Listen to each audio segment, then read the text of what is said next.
Today we're going to be doing some fluid swaps on our 2011 WRX STI, getting it ready for the track. So we're going to be changing the transmission fluid, the front diff fluid, and the rear differential fluid. So we're going to show you how to do that. All right, guys, we are under the 2011 Subaru WRX STI, and we're going to be doing the transmission and front diff drain. So here's one drain, here's the second drain,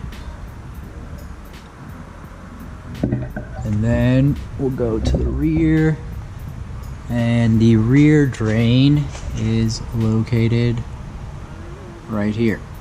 All right, then for fill, I'm gonna say this is the fill for the transmission, and then on the back, this is the fill. We'll basically disconnect the electrical connector and then remove the actual piece right there, but that is going to be the fill.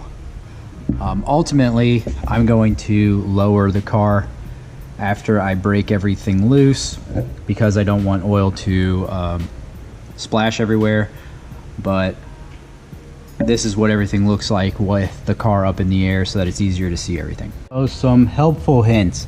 Some of the things that I see people do is they don't actually open the fill first, and I make sure that the fill can actually come off, because sometimes these do seize, or so the previous owner stripped it, etc. Stuff like that. If you do that and you drain the transmission, you're basically out of commission. So I always do the fill first, and then I'll work my way through the drains. On that note, this is a T70 Torx on this specific model. I've heard that it's a socket on some other models from some internet research, and these two are 10mm Allen wrenches. I don't know why it's so dark, kind of sucks.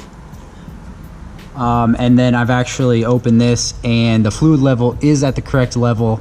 So with the car on the lift as is, it's just barely dribbling out, which is perfect. So the previous owner, or whoever maintained it previously, did a good job there. We're gonna go do the same thing on the rear. As far as sizes, I'll get back to you on that. All right, so I started with the rear. So I used a 19mm and I pulled the socket out. I think you could use like a 23 or something around that size to pull out the sensor and the plug. And then the bottom was a 17. The fluid drained out extremely clean, so I'm super happy about that. We'll put in some new AMSOIL and be on our way. All right, so the rear differential is back together. I don't know the torque specs off the top of my head. This one was pretty tight. The sensor was not that tight. It's got an O-ring. Make sure there's a gasket on the drain. Our car ended up taking about 1.1 quart total, which I believe is right around the manual, what the manual states. So that's good to see.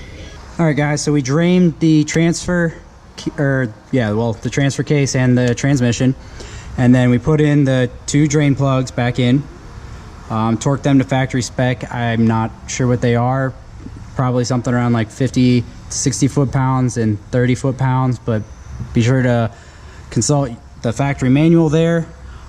We then filled the transmission from this this fill hole. I put in about 4.5 quarts, give or take.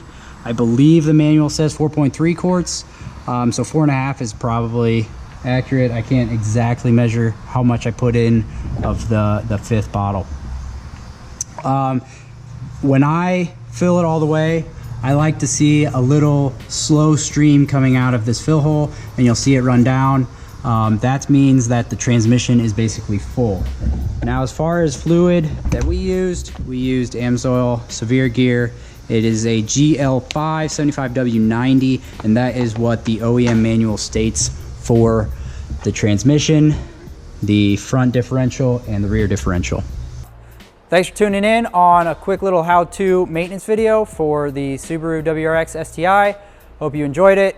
Be sure to check us out on YouTube, Facebook, and Instagram. Thanks for following.